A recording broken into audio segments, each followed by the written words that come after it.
Yogah Karmasu Kaushalam.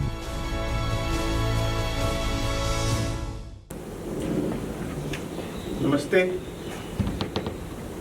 Myself, Dr. Saurabh, working at Gujarat National Law University in the capacity of HOD Social Science and Dean Alumni Relation.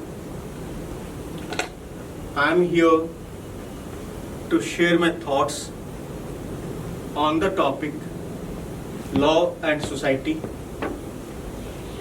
This topic has been closely associated with me. Being a student of sociology, it becomes so important, so vital to understand the regulation, the reasons for not obeying the particular law, reasons for making the necessary changes within the law which can help the society at large. So that is the background how this subject, law and society, becomes so important.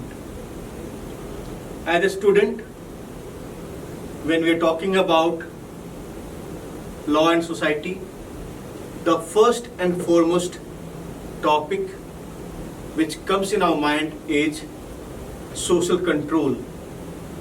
Social control, when we talk about it, this topic is being known and studied by all of us, because every society, they need to regulate, moderate and conduct the human behavior.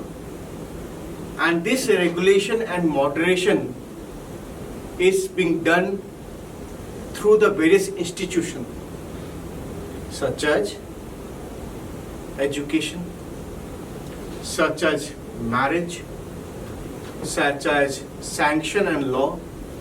So there are different kind of institutions which are working to regulate our behavior.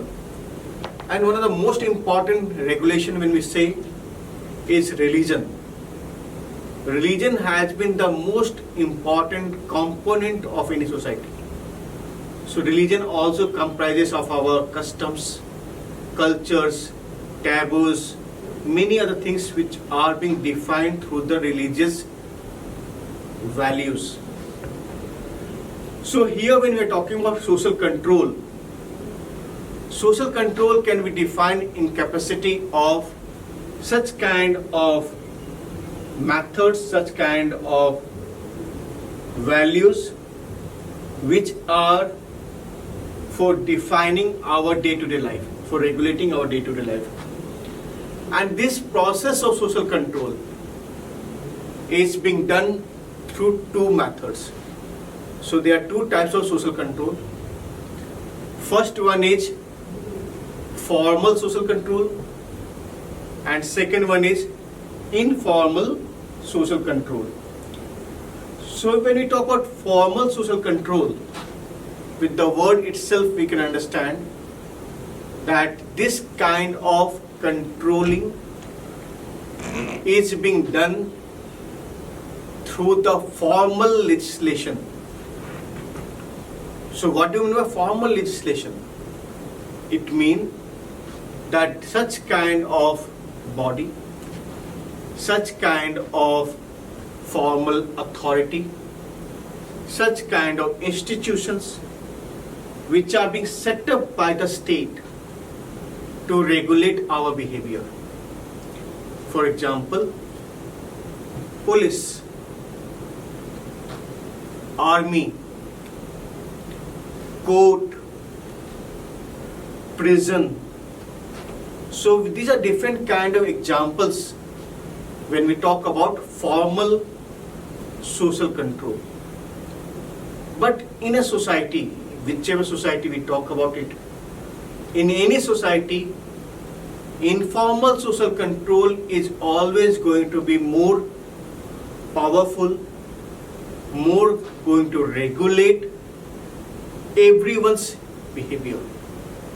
When I'm saying more to regulate, more to follow, because every moment we never approach to the formal authority for regulating any activity.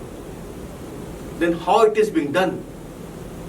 It is being carried out in capacity of etiquettes. It is being carried out in capacity of habits. It is being carried out in the capacity of certain kind of religious rules and regulation which are being set up in the society. The different kind of customary practices which has been set up since a long time, and we are adhered to that. We are following that kind of rules and regulation which has been instructed by the society at large. So that is how we talk about informal social control. So why we are saying that one has to follow certain things? Because the next important component comes across, that we are defining any activity, any behavior as a normal, that is conformist, and another one is deviant or abnormal, or at later stage sometimes we say it's a criminal behavior or illegal behavior. So in nutshell, we can understand there is a normal activity and there is a deviant activity. So when I say about normal activity is being defined and normal behavior is being defined, those which are being accepted by the society at large. So when I say accepted by the society, certain kind of behavior which are in practice in this part of the world can be considered as a deviant activity in another part, or vice versa. So this is about how society is defining which behavior should be termed under the category of normal and which behavior should be termed under the category of deviant. But there are certain basic principles which we follow across the society, whichever society we belong to, such as killing of the human beings. So if I say killing of the human beings, it's a kind of deviant also and it's a criminal activity also. Because every society, they condemn such kind of behavior in practice. It is not being accepted by any other society. So it's mostly a kind of behavior. Certain kind of behavior which are being considered as an illegal for time being. So there is a kind of maxim, I can say legal maxim also, mala in se and mala prohibitia. So when you say mala in se, so it means such kind of activity, such kind of behavior which is prohibited or termed as an illegal across the society, which is considered as a very wrongful act, mala in se. Just now gave the example of killing of a human being. So it's a mala in se. So this kind of behavior is always being strongly condemned, being penalized across the society. So when you talk about mala prohibitia it means those kind of activities which are being restricted, which are being prohibited due to the particular law of the land in presence. So we were talking about the two legal maxims, mala in se and mala prohibitia. So mala in se, which mean that fundamentally something which is wrong. So like I quoted the example of killing of fellow human beings. So this kind of crime is being rejected is being considered as a deviant act across the society. So this is mala in se.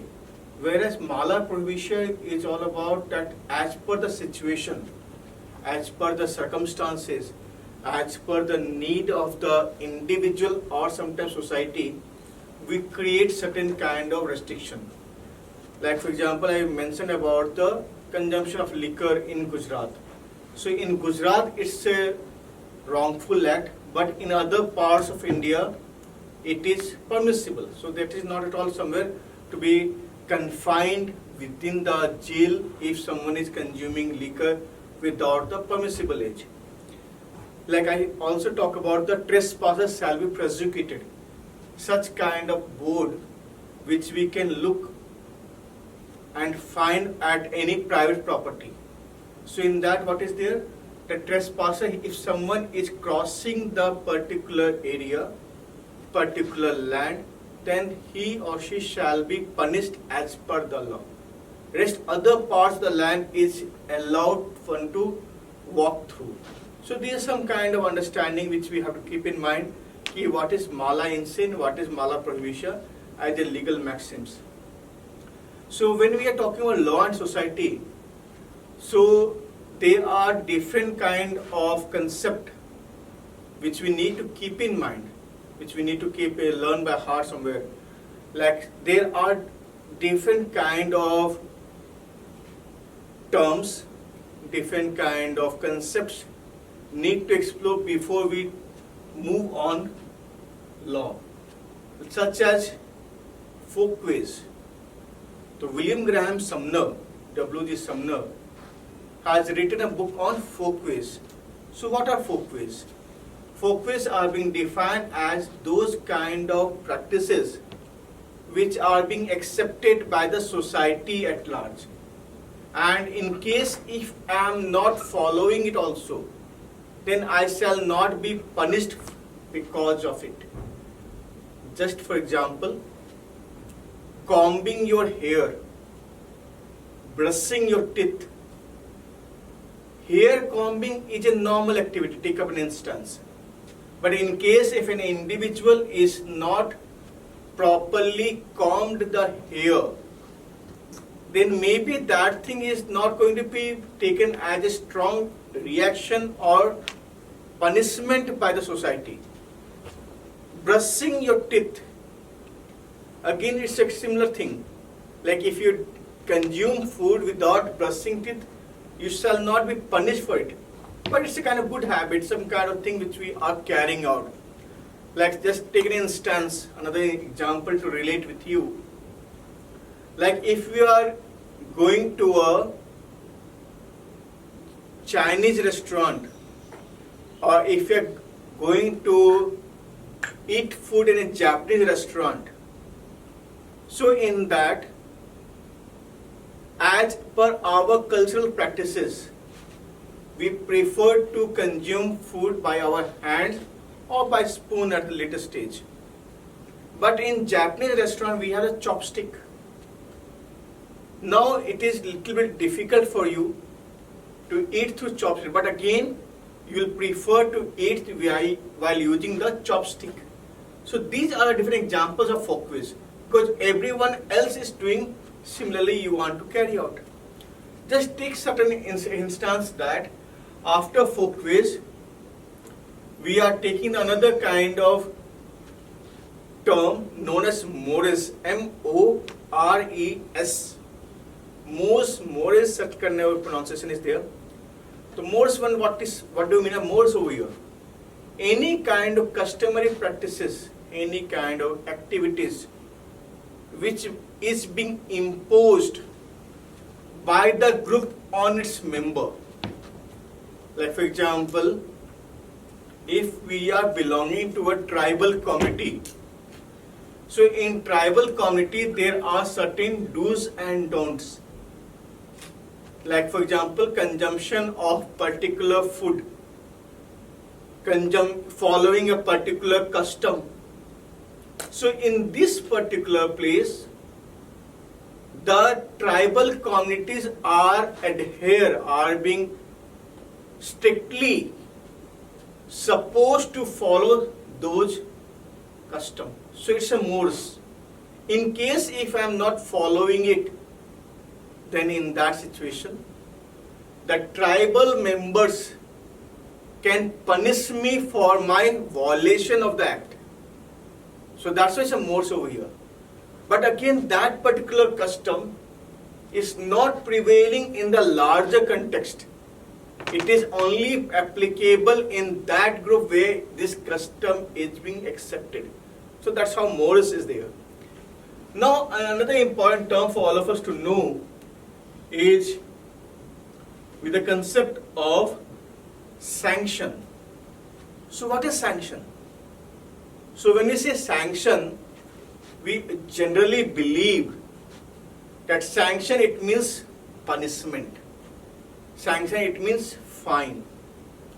So one version of understanding sanction is correct. But sanction is a kind of method, is a kind of tool for making the members to follow the rules and regulation of a society or a group. So in that situation, sanction can be of two types. One is positive sanction and second one is negative sanction. So what is positive sanction? Positive sanction, it means which is being well respected, people appreciate, such as reward. Just take another example for it, positive sanction. So a particular student in a class is being awarded for his overall best performance in the annual day's celebration. So this kind of recognition for the student A is an example of positive sanction. Another example can be the different kind of awards and recognition given by the government of India, such as Bharat Ratan, such as Padam Shri, Padam Vibhushan, Ashok Chakra, Mahavir Chakra, or Paramvir Chakra when we say. So these are the different examples being to relate with positive sanction. It's a kind of reward, a kind of recognition, a kind of appreciation which the society set up that other members can also follow it. So this is positive sanction. People, the society is expecting their members to do the similar activities by which they can also be awarded for future. Now negative sanction. So when we talk about negative sanction, these are the example where fine, jail, imprisonment, or sometimes being hanged is as a part of punishment. So here it is negative sanction because the society strictly condemns such activity, and for that purpose they have made a legal or sometimes social ostracization, socially disapprove that activity. जैसे sometimes when we say हुक्का पानी बंद करना. So what is हुक्का पानी बंद करना? It's an example of social boycott.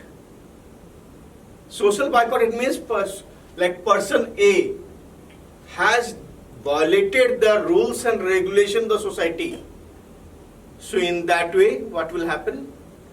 The society gives an order that this person shall not have any kind of relation with the rest other members of the society. So this is social boycott.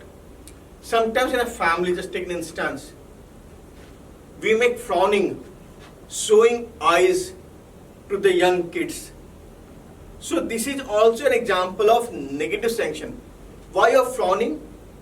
Frowning because you are making the child to know that this is not acceptable.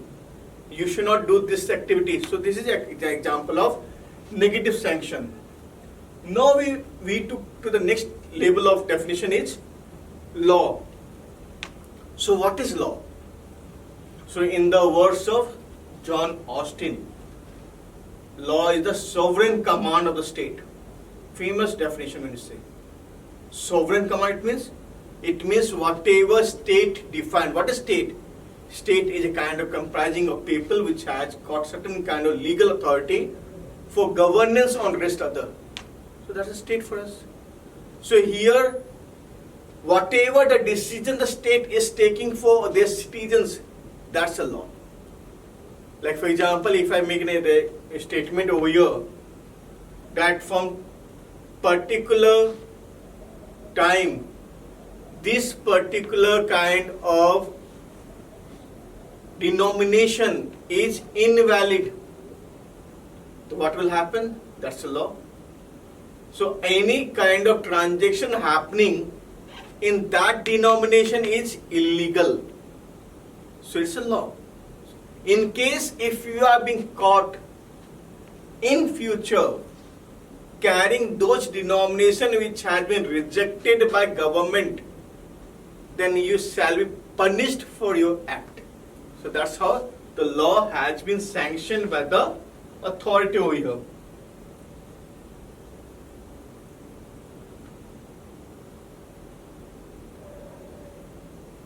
Now we move to the next topic with reference to understanding of an act to be called as deviant or crime in the society. Why particular this kind of act or particular kind of behavior can be termed as deviant? What are the theoretical understanding? So there are different theories to explain the crime in the society. So we are starting with the first theory. First theory is demonological school. Demonology, demon, so demonological school. So it's our thought of good versus evil. It means there are people, those who are helping everyone, so that individual is a good human being. But in case if the particular individual is killing the fellow human beings, then we consider that human being as a devil and having the evil spirit in that individual. So how you have defined this? We have defined this concept on the basis of religious teaching, on the basis of cultural practices. So every culture prevailing in any society has defined certain activities as approved, that is good, certain activities as disapproved, and in case someone is doing, then it's a evil or wrongful act. So if an individual is involved in that kind of activity which is not acceptable by the society, then we say that that individual is under the influence, under the grip of a demon. So when you say someone is having demon characteristics, someone is having the evil spirit, so what is the application on that? What kind of punishment which we give? The punishment is always harshest in nature. Punishment is very punitive in nature. Like for example, a particular wrongdoer who has been caught by the act, for his act, he has been brought in the public place and he has been killed under the feet of an elephant. So what it is? We are trying to say that a person, why he has been killed, he is possessing the evil spirit, he is a demon. So the punishment shall be very harsh in nature, very inhuman in nature. So this is demonological school. Just to explain the concept of demonology, we used to say being prevailed in the traditional society. This kind of practices of demonological school of crime was a system of a bygone days. But in reality, in today's time also, this kind of custom is in practice. Just for example, witchcraft. So what is witchcraft? We consider particular person is having the power to do certain act. Black magic. So what we say black magic? So these are those kind of practices which is prevailing in our society in today's time also. So when I'm saying about in today's time, not only in the Indian society, across the globe, whichever society you belong to, such kind of summons, such kind of religious leaders, such kind of individuals are having such kind of practice to follow. So these are some terminology. They consider they have the power. So this is about how we define about the crime understanding. The second school of thought. The second school of thought belongs to classical school of criminology. Classical school. So it means in this we will read about two scholars. Who are those? The first one is Caesar Beccaria and second one is Jeremy Bentham. So when we talk about Beccaria and Bentham, they are one of the founding fathers of the subject of crime understanding. Beccaria was a person, was a scholar who belongs to utilitarian theory. So what is utilitarian theory? It means any activity which is being done, it has the utility in the society. And they have the belief that if an individual is involved in the criminal activity, so that individual used to properly calculate the risk of being caught or being punished. It means I am doing an activity, just taking an instance, that I have stolen this pen, just for example. So if there are lots of camera over here, if there are security guard over here, at that time, whether we will do this act of stealing pen, the answer shall be no. Because everyone is looking at you. Despite no one is sitting over here, still cameras are on. It means someone is watching the activity of mine through that camera. So I will never do this thing. Just take an instance. If we are in the crowd and there is a large gathering of people and you are carrying certain cash in your pocket, in your purse, and someone pickpocketing just took away the money and he fled away in the crowd. Whether in that situation, the risk factor is completely zero. Because no one will be able to catch. Because they are so large, the moment you will realize that you have been pickpocketed, only the person has fled away. So this is about how a criminal is calculating the risk before the commission of crime. So according to Beccaria, now, that crime is a rational choice. Rational choice, it means it is my personal decision whether I should follow the law or I should break the law. I will only break the law if there is a favorable condition because of the concept of pleasure and pain principle. So what is pleasure and pain principle? Just now give the example of pickpocketing. In this situation, the risk factor is zero, punishment is zero, totally you are very less chance that you can be caught. So you will, whatever your enjoyment with that money, with that pleasure is always high.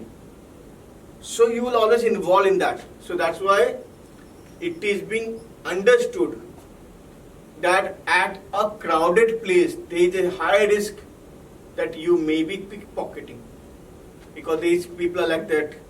Just recently what happened, one of our Bollywood actor, he went to Paris for a sightseeing, and everyone knows Paris is one of the famous destination for every tourist. Every people from across the globe, they prefer to travel to Paris, and it is always crowded near the places like Eiffel Tower. Anywhere people are always in large gathering standing over there. So this person, what happened, this particular actor, his properties, his purse, his money, everything has been pickpocketed at the crowded place of Eiffel Tower in Paris. And he was not able to do anything, despite he knows he's a smart person. He's not able to do it because the risk is zero. Pleasure is higher, punishment is less. So that's why people do. It is also known as philosophic calculus. Hedonism, the concept of hedonism. In this, the individual is always seeking for pleasure. That's why he or she is involved in the crime. Another scholar belonging to the same school is Jeremy Bentham. Jeremy Bentham also believed in the similar writings of Beccaria, and he has made that, and there should be a due time in which the punishment shall be awarded. There is a legal maxim for all of us to know that justice delayed is justice denied. So Bentham is talking about swiftness, severity, certainty in the punishment. If the crime occurred today and the punishment is being given after 10 years, people will definitely forget about that crime, because there is a delay in the entire process, and people always have the short-term memory because there are so many other different activities happening simultaneously in the society. So Bentham is talking about the certainty of the punishment. There is a due time in which the punishment shall be given. Otherwise, no purpose of giving punishment. Just for example, in our India, we have witnessed the attack of 26/11. We have witnessed the attack on Parliament, and need to know, all of us, what is the time duration being spent while awarding the punishment. So this need to keep in mind. That justice delayed is justice denied. There is another concept of Bentham need to learn, known as panopticon. What is panopticon? It's a kind of watchtower which is being set up in the jail premises for keeping a vigilance on the prisoners. Like we can, if you have got a chance to visit jail for academic reasons, for research purpose, or if you have got a chance to cross nearby from the jail area, so we have seen such kind of big towers being set up in the jail, and there is some kind of police officer having a look, having a vigilance on the entire jail premises. So this concept of panopticon has been mentioned by Bentham through his writing. So classical school of crime is one of the I can say interesting for a scholar to know. After classical school, the another school for understanding of crime is biological school or positivist school of criminology. So when we talk about positivism, so what is positivism? In the words of Auguste Comte, positivism means the uses of science in our day-to-day life for understanding the social reality. So now in this particular school of thought, there is a uses of science for the identification of crime, for understanding of crime, why crime happens, from the scientific approach. So the first name which we come across is of Cesare Lombroso. So Lombroso was a doctor. He was a doctor by profession. So he used to have the chance of doing post-mortem on the different dead bodies. So when he was doing this activity, he used to notice that the people, those who are the dead bodies, those who are having the criminal background, their physical structure is different than rest other. So he proposed a concept of atavism. atavism. Atavism. So what is atavism? An individual who is born with the traits of the primitive human beings. So what is primitive human beings? We know that we have been born through our particular stages of human growth. So if an individual is still possessing the traits of the ancestor of the primitive men, so that kind of individual have the chance of committing more crime. So what are the different traits according to Lombroso? First one be like small eyes or open eyes without eyelid. Second, those who have more hair on body. Third, those who have the swollen lips. Fourth, those who have asymmetry jaws. Next, those who are supernumerary in fingers. So these are different kind of traits.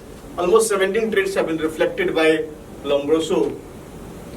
So if the individual is possessing more than 3-4 such traits, then that individual having the higher chance of committing more crime.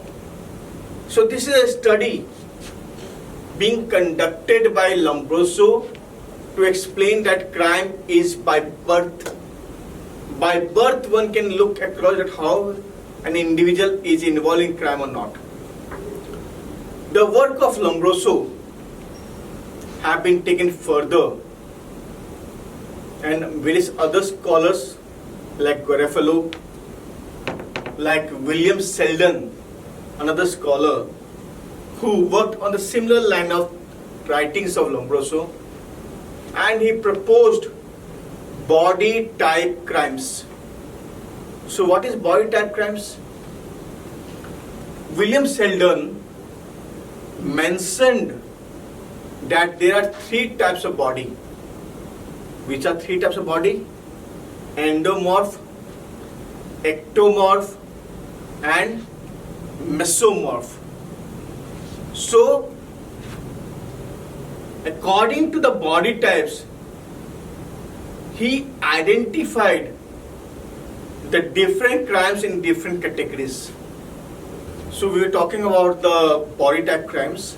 So ectomorph, endomorph, mesomorph. And just to explain furthermore, there are research happening in this subject area. So when I say having research in this area, like if you have read about it, XYY. So we have the XY chromosomes in male, but if there is extra Y, then we used to say alpha male, super male.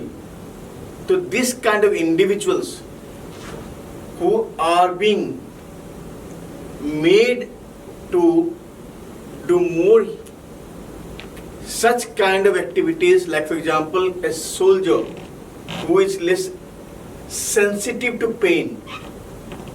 So in that kind of individual, will be involved in most of the security activities. It is in positive sense. But take an instance, if an individual is involved in the crime because he is insensitive to pain, he just make that thing, he try to show his strength, power of physical on others. So this individual can be more destructive in killing the human beings. So this is about this kind of understanding is also happening in the society. In the research subject, this study is happening over there. Next school of thought is psychoanalytical school of thought. Psychoanalytical, it means that school of thought which is under the influence of psychology for the analysis of criminal behavior. And in this, the first and foremost name comes of Sigmund Freud. Sigmund Freud was one of the noted scholar who worked on the concept of personality, and he mentioned that individual is having the three bases of personality, three bases of personality. One is id, id.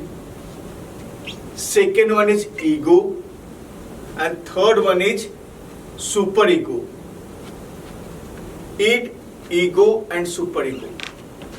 So ego is the self, the real personality which the individual is possessing, whereas id and superego, they are the part of unconscious or superconscious personality of the individual. Just what is id, id? Id means which are the basic instinct, basic drives which are being found in every individual, such as food, hunger, thirst, jealousy, anger, love, affection, sex. So these are the different kind of drives being available with all of us under the category of id. So what is superego? Superego consists of all the codes, the rules, the social obligation one has to follow, that consists of superego. So the rule book of the society, the code book of the society is being kept under superego. So ego is the real sense. Ego is the part of one's individual personality.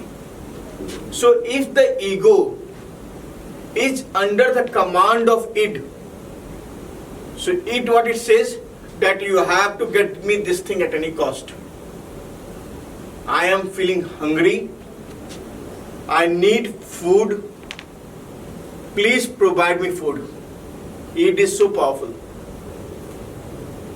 Then in that case, individual is under the influence of id, and there are certain kind of traits of superego.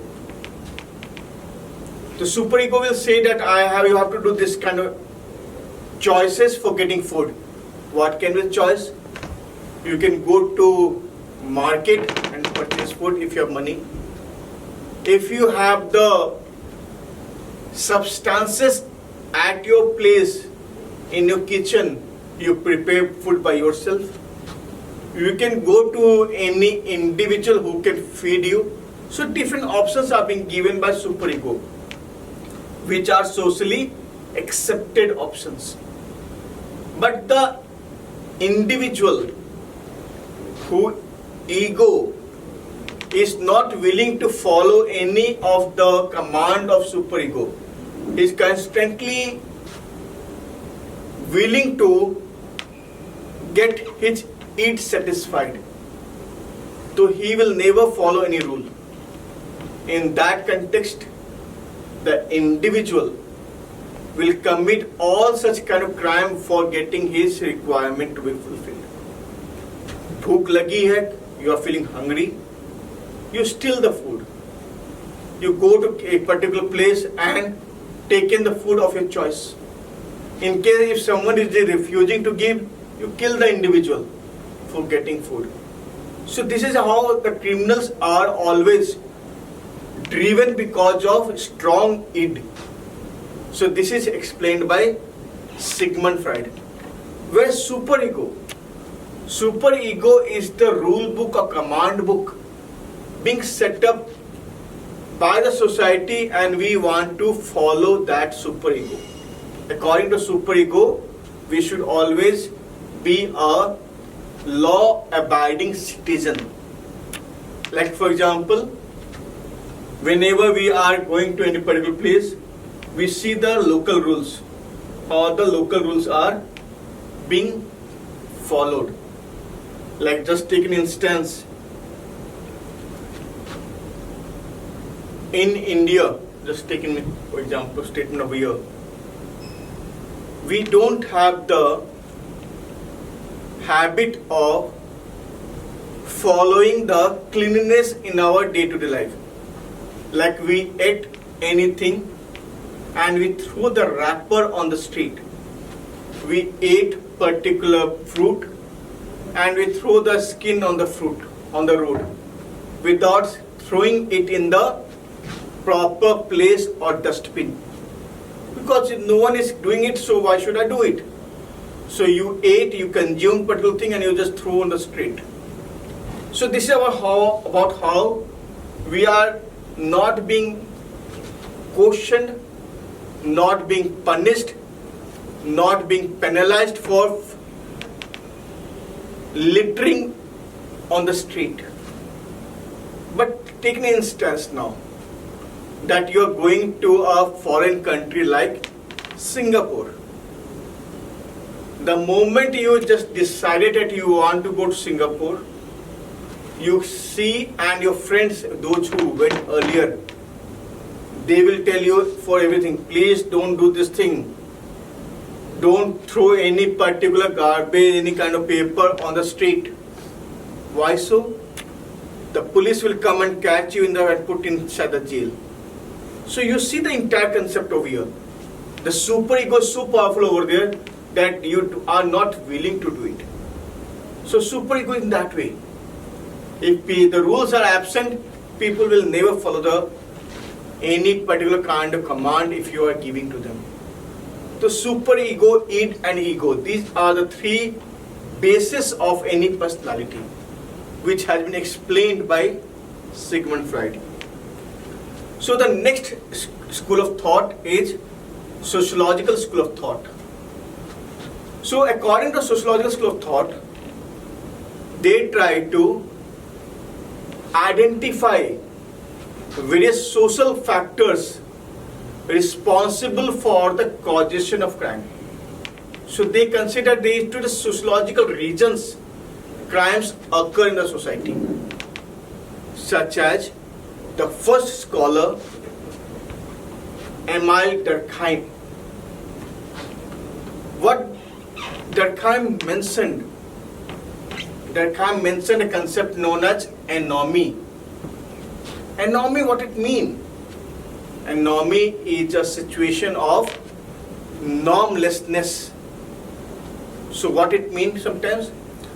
According to Durkheim, in the organic solidarity, there will be large interdependence. There will be large heterogeneous kind of population. And there will be a situation of anomie being faced by the individual. So anomie in which the individual is totally puzzled, don't know what to do. So in which he can be involved in the deviant activity also. He can do the wrongful act also. Because he want to satisfy, he want to know anything, he want to achieve anything, and is willing to do the wrongful act. So this is anomie, normlessness situation. If this situation continues for a long time, so definitely that individual will be involved in more serious crime in future. So this is an enormous situation. The work of Durkheim has been taken further by another great sociologist. His name was Robert K. Merton. Robert K. Merton, he proposed strain theory on the concept of anomie. So according to him, Merton, there are 5 modes of adaptation, and in which the individual is supposed to achieve cultural goal, and there are established institutionalized means to achieve that. The first one is conformist. Conformist consisting of such individual who are accepting the goal and also the mean. Second one is innovation. In innovation, the individual is accepting the goal but rejecting the mean. So most of the criminals comes under the innovation category. That I want to become a rich person. So in that, it is being mentioned that you should do hard work, study well, do business, get profit and become a rich person. But here criminal, what he will do? He will go and steal someone else's property. He will go and kill someone just to take and snatch money. So they come under innovation category as per Merton, the criminals. The third one is ritualism. Ritualism consisting of those who reject the goal but they have the mean. The fourth one is retreatism. Retreatism consisting of those who reject goal and also the mean. And the last one is rebellion. Those who reject and want to replace the new goal. Similarly, they want to reject the mean and want to set up the new means to achieve that. So these are the 5 modes of adaptation proposed by Robert K. Merton to explain crime. Another scholar belonging to sociological school is Sutherland, Edwin Sutherland. He proposed differential association theory. So according to him, according to Sutherland, the crime is a learned behavior, it's a learning behavior. The way we learn about our other activities to follow, to accept in the society. Similarly, there are individuals who are taking classes of becoming criminal because they are having this kind of association in which he is learning the techniques, the methods, the reasons and justification of crime. So this is about how the individual is being involved in crime because of his own reason by becoming part of that group.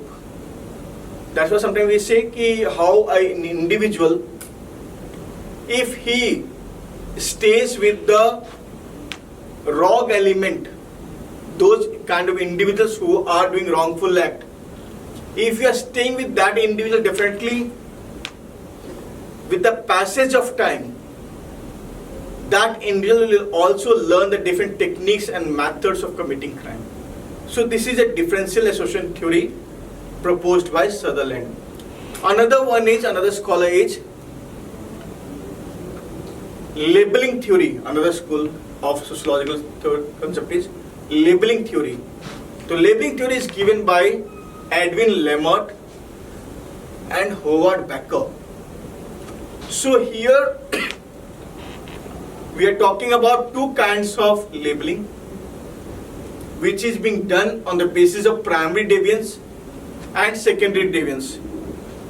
So this entire primary and secondary deviance is being based upon societal reaction, how society react. Like for example, in our childhood days, more or less, we may have stolen anything of someone else. We went to particular school, we went to particular class, at any home, we liked something and we took away along with myself. So here, can we consider that an act as a criminal act? The answer shall be no. Here we don't consider that act anywhere as a criminal act.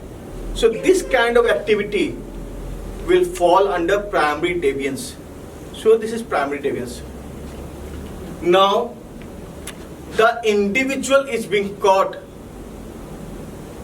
while stealing, while doing robbery in a bank, and he has been caught by the police after while stealing or doing robbery. So here this kind of person will come under the category of secondary deviance. So this kind of person will be punished by the society. He shall be charged for that offense. So here we understand that entire concept of crime is being to be learned from which category it belongs to, primary deviance or secondary deviance. Take an instance another to explain both of them. Smoking cigarette. So do we consider it a kind of crime? The answer shall be no, because most of them are being involved in this activity as a kind of habit, as a kind of their day-to-day activities. They are consuming that. So it will fall under primary deviance, because it's a wrongful act. People are still doing, so let them do. So it's a primary deviance. But in case you are being caught by anti-narcotics department of consumption of a prohibited substances in your cigarette, so here the deviance is little more grave in nature. So here the charge will not be of smoking, the charge will be of possession of narcotic substances, prohibited substances, which is being under the possession of an individual. So here it is secondary deviance. So societal reaction is there, how society perceive. So this is about the entire concept of labeling theory. Another concept is associated with shaming theory. Shaming theory, when we talk about it, there is a scholar known as Travis Hirschi.